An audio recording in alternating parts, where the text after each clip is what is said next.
Any injury updates on anybody? It should be the same available squad. Obviously, guys will be a little bit banged up from the game of the night, or just normal wear and tear, but everybody's the same.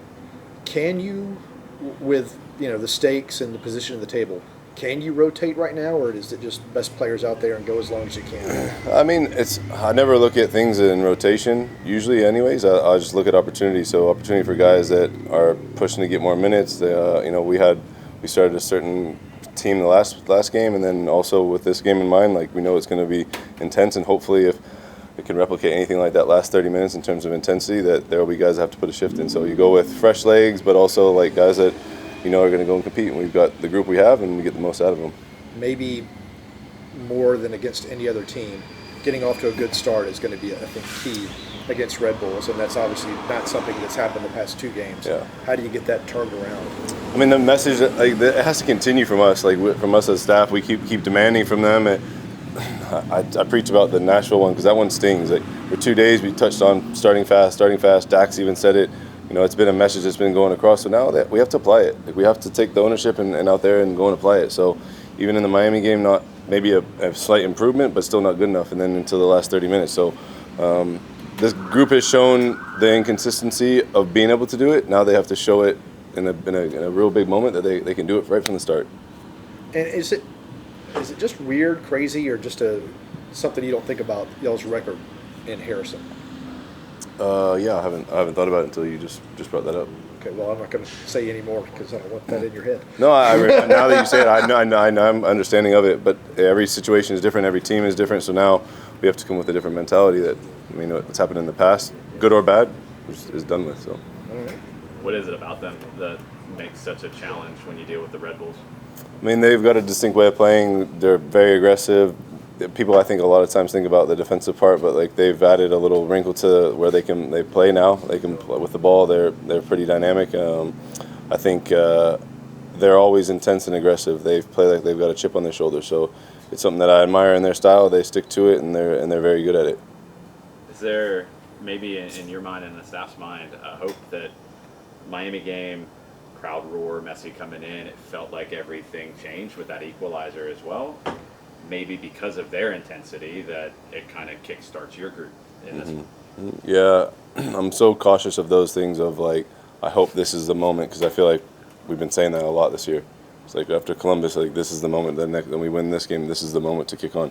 Guys, the moment passed. Like we should have been doing it a long time ago. So it's just a lesson learned that you have to kick on from now on. Like when the moments, whether they're good or bad and they leave you, you have to push to the next one. So even if we were great for 90 minutes and still tied the game, you have to then start over, and now you have to start fast and continue all the way through. So, yeah, my hope is that at some point it really, really clicks.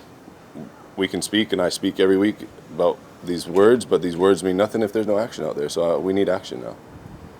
How's Pedro developing? I know you mentioned him briefly after the game. He's having a really good game. After watching film, what is it you're seeing that's maybe better from him than when he first started? Well, nothing from when he first started. He's just getting integrated to the team, and I think so. It's like that adaptation process, and like we didn't have a ton of games when he first came, so it was getting him now integrated to training and just physically, and also with his teammates. He's really steady. He's really consistent. Does well defensively, and also in the attack, he's added something like you could see the assist the other night. He's got a good cross. He's got good technical ability. So, and he's a great kid that I think is fitting the group really well. I want to ask about Saba a little bit. In the last game against Miami, he was one of the ones directing traffic, trying to get everyone going, especially with the way he's talked as well to all of us, to how he really seen him embrace the role of a leader, especially on the pitch. Mm-hmm. Yeah, you guys have asked me about like who's going to be people that step up, and I keep preaching it's about the group, and Saba's no different. He has to lead by example. Like the guys that are on the pitch can be the ones that can carry the message forward. So wherever Saba plays, he can be that one that, whether it's on the left, right, or wherever he does play on the day, he can be somebody that can hopefully dictate that as well. But he's a guy that I think is really proud to be here. Every time he puts on a jersey for us, you can see he plays with passion and intensity. So yeah, we hope that he can take on, and any of them can take on leadership roles. They're open. Anyone that's on the pitch can step up. In that vein, I saw Bartek early in the game on a corner kick, kind of looking at the teammates and making this motion and kind of get going motion. I haven't seen that from him before.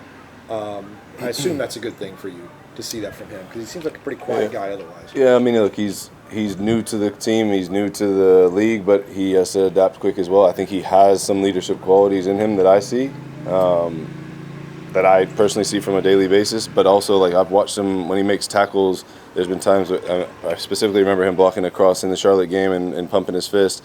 So he thrives off of those situations like that when he's almost like putting his body on the line. I want to see that more consistently from guys like that. Yeah, it's time for them to step up to the plate. The last 10 minutes of the Miami game, it was so back and forth. What can you take anything tactically out of that, or is it just we got the points, that's good? From the last 10 minutes, I mean, yeah, tactically probably not the most fun game to watch. I bet people on the outside, like non-soccer fans, loved it. And like I touched on the fan base, like really driving that last 30 minutes. And I say this, and I, with all due respect to everything that this will touch on, is that I understand that a lot of those people came for Messi, Suarez, Alba, and who they are. I understand that and I respect that. But by the end of it, they were cheering for us to win the game. They weren't cheering because Miami was going to score. They started cheering because the moments were going our direction. So at some point, whether I'm delusional or whatnot, but we turned a Messi fan into an Atlanta fan, or that Atlanta fan that was a Messi fan was really, yeah, I see him, now I want them to win. So it was cool from that standpoint. Tactical standpoint, it was probably stressful. At that point though, it's like, you know what, I got to let them play. I can't pull them together there. The games was on both ends, and it happened. So I hope everybody enjoyed it, and at least we got a point out of it. I wish we would have had more. Alexi ended up in some different roles in the match. He was on the wing, coming inside, was central. Did you like kind of moving him around a little bit and finding some different pockets of space for him?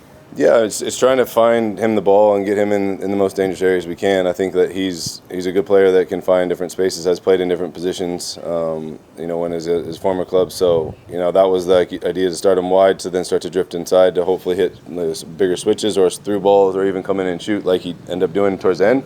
But yeah, his natural, or the way we would like to see him, is probably more through the middle. But he is a player that can adapt and find different roles in the field for sure. So that was the game plan? He's going to start out wide, drift inside, or did he just start drifting inside because that's what the game dictated? No. I mean, he had obviously not, I wouldn't say complete freedom to stay out wide if he wanted to, but really we thought the most dangerous areas he could find were going to be inside. We wanted Brooks to be able to go forward and hit some crosses, and then we tried to roll Bartos in some wider areas or deeper areas to then exploit the space that we thought Alexi could be in. It didn't end up working out in terms of finding him enough and really finding that rotation. So yeah, that's where we made some changes and switched some players around. Cool. Yeah. All right. All right. Thank you all.